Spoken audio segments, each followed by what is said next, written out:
pengesahan jadwal acara sidang DPD RI awal masa jabatan. Viral momen anggota dewan baru terekam ngantuk saat pelantikan, warganet sebut baru dilantik udah ngantuk.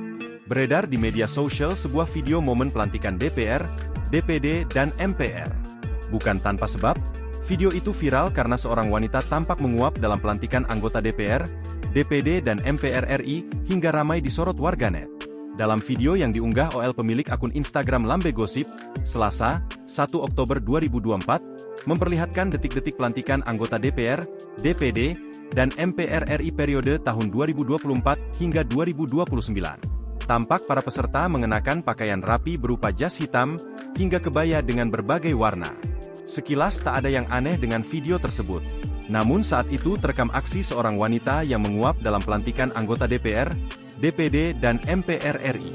Tak hanya itu saja, terlihat pula beberapa peserta lainnya yang tertunduk menahan kantuk seraya memejamkan matanya. Peristiwa itu sontak jadi sorotan banyak pihak.